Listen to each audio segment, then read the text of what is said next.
It's a great day here at Kekfilet's YouTube channel, and I am the Kekfilet, and I am just coming off of a store regional win where I was able to go 6-0, and I wanted to do something a little bit different for this video here. As you guys know, I'm doing a video a day. I did record every single game, 5 of them in the POV, and in the finals I was just on a live stream, which I'll go over that. I do think a good format is just doing 2 games every video. I want to address everything in this video, but I organized it from the timestamps as you saw before. So jump to those timestamps if you want to know what I learned, the deck profile and pricing. But a major thing is I got off the wait list on Monday on my app, and I had to drive 7 hours to Las Vegas. And I wasn't exactly excited for that, but my girlfriend really pushed me, and we both went together. And obviously it was really well worth the trip. But before I start the video, I do put a lot of effort into editing these. So if you guys could leave a like and subscribe to the channel if you haven't already, I would really appreciate it. Anyways, without further ado, let's get into the goo. First, for the deck profile, we are just playing the black-yellow Luffy here. Here's the full deck list if you guys want to see it, but I'm just going to go through the entire deck list card by card, so you guys have like a better understanding of why I did that. So first of all, my 10 Dawn that I use are just 10 manga Dawn and other things. I like using 10 different cards with that. First, the Ice Ages. This actually comes up against Zoro in the trigger format, but generally I want to say I only really use this maybe twice in the whole tournament. Once against a 10-drop Kuzan, and then once they dropped a carrot, and I did not want that carrot to stay alive, so I had that removed right away, which is kind of annoying because it's only a 5 cost. Next, I have 3 of the 3 Brothers Bond. I luckily only whiffed once this tournament. That's kind of rare in my opinion. And that was probably a really good point of that. And then I run 4 Garp, normal, right? 2 Makino. I know a lot of people play 1 or 0, but 2 is just the right number for me. 4 Flampe, 4 Hiyori. These cards come up really well in the black matchup because you just need to take your life and just draw a whole ton of cards. Nothing really special about these. Little Luffy's really came in clutch, and then obviously the little Sabos with those combos. One thing I will kind of go over and what I learned in the last part is when to play these before, just to in order to, if you're going to awaken at an earlier point, you want to get these out before. 4 of my cousin Kuzan over here, as I call him, my cousin. Kuzan just to draw 1, but like it provides way too much pressure. You really want to see this in the green matchup. Really, it provides way too much pressure. The real spice here is actually the yellow Sabo. The yellow Sabo, you know, I know impacts on 4. Some people are on 3, 2, 1, right? I will say I got a lot of uses out of this, and sometimes you don't see your actual black Sabo, which is really frustrating.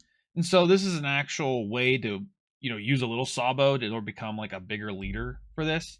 And it did come up twice where I activated it. Once against what's the leader? It was against a mirror. So I was able to kill with a Ice Age Sabo on a 10-drop Kuzan. And then it came up again against a Bonnie, and I did search it beforehand, and I was able to kill their Cavendish on curve, which is probably really pivotal. Next we have is Monkey.D.Luffy, the rocket variant. 4, usually I play 3 of these because there's not a lot of room, but 4 just felt so good, and it was really necessary for literally every matchup. It literally just destroys. Next we play for the black Sabo. They were kind of hiding from me today. It's either I drew all 4 or I draw none, and then hope to draw them later. And I had some funny hiccups. You'll see my games later and also in my post-game interview.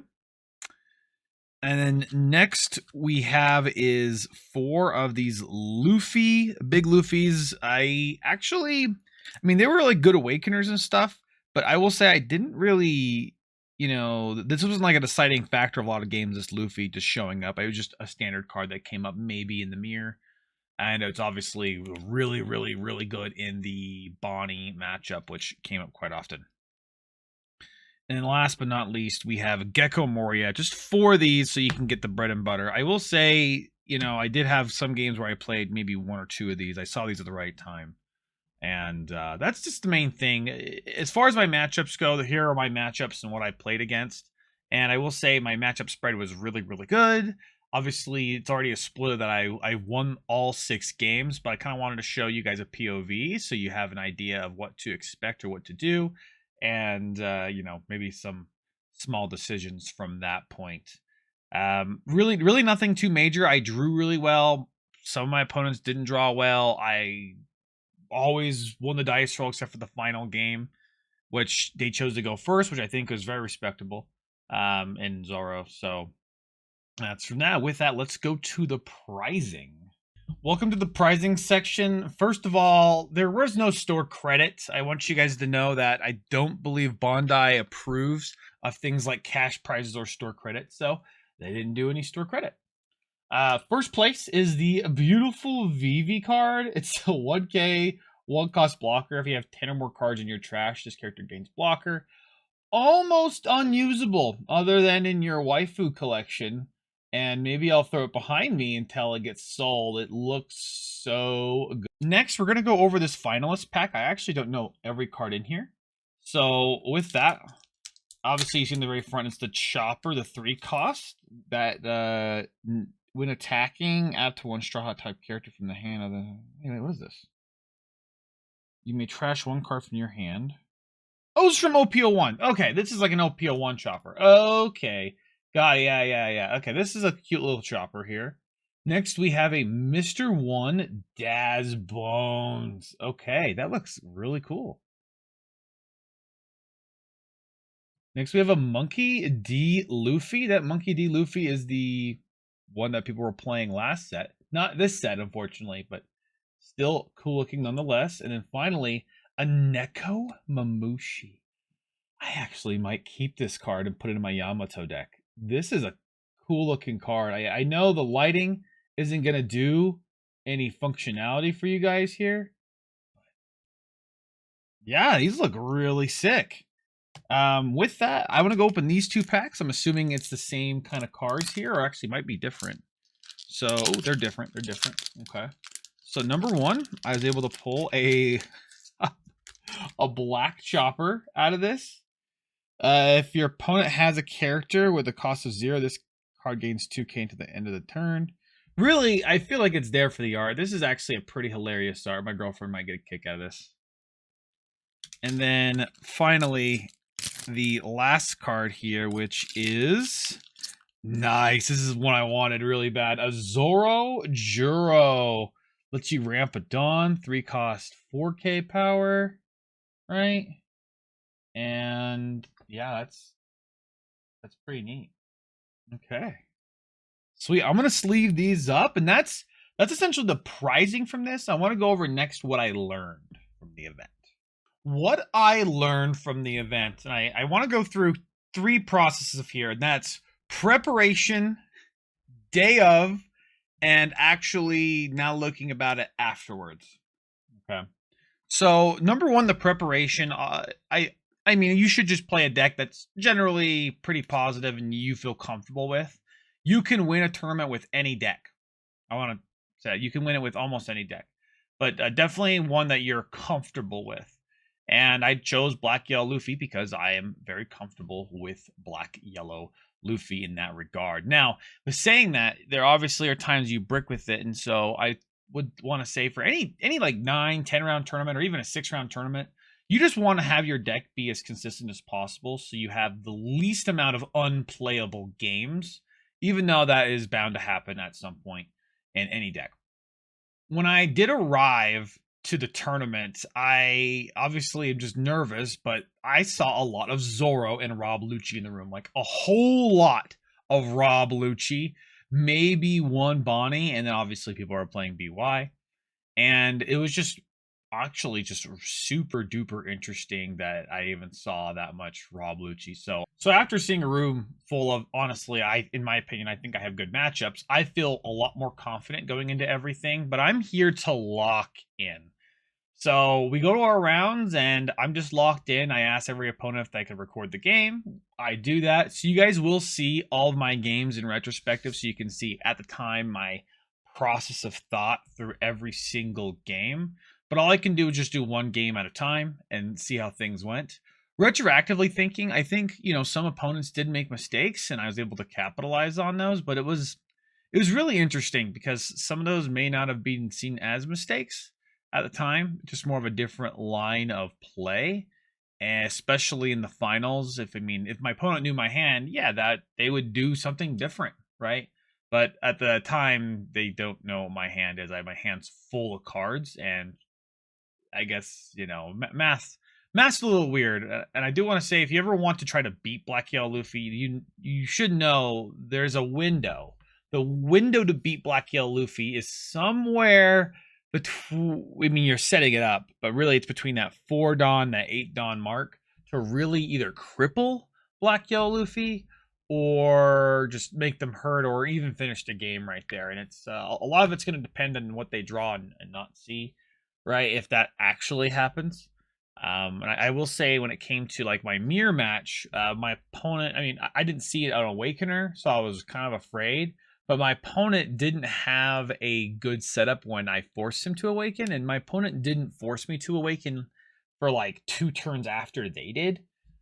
So I was basically just fine with the way things were going with that. I think that was a little bit more of slight inexperience, but I did win the die roll, and things really did pan out for me, especially on that end. You definitely want to be aggressive in that matchup. Now, my preparation for learning is actually a big thing because, I do make content, but I also have to study the game in order to play well and try to win big. And so there's all these black yellow master classes out there, and I'm going to make a video soon when all the master classes are out. What I want to do is almost a tier list, or I watched every master class. Here's what I learned. Obviously, some are going to be better than others. I'm curious on how people do their approach with that, because I can learn from, as a content creator, on maybe what to do, or, most likely I'm just going to be critiquing a lot of these black yellows. But I did get Flesh. Flesh worked with me before, and Flesh Patreon, he had his guide was just talking about all the matchups. And now I have this full notepad full of notes. And I want to say, definitely get a notepad. Write down notes. Number one, when you make a mistake, write down notes when that happens. But definitely write down notes as far as the matchup, because that's the big main picture you have to remember, is matchups and what to do. And I feel like if you have a guideline that you can remember for matchups, that's going to help you with a lot of things starting before the game, like going first or second, the mulligan, and then what you draw. Not mulliganing a hand is actually really bad if it's in the wrong matchup. So that's just kind of the major thing. You kind of need to play to your outs, especially before the game starts, is the mulligan, I would say. And again, I'll probably have another Black Yellow Luffy masterclass or guide here very soon on the Patreon. I am very happy that I was able to win the Store Regional and secure my national invite. I did also get an LCQ, so I'm doing 2 tournaments that weekend in Florida in January now. But what's to come from this next week, these next 3 videos, I will just be covering all of my games. And then I'll be going to my kind of regular schedule. I have an irregular schedule of just posting a lot of content right now, and definitely 1 per day, providing something quality to you guys. But I appreciate you all watching this. I want to say thank you so much from the bottom of my heart. If you like the video, subscribe to my content. See you in the next one. Ciao.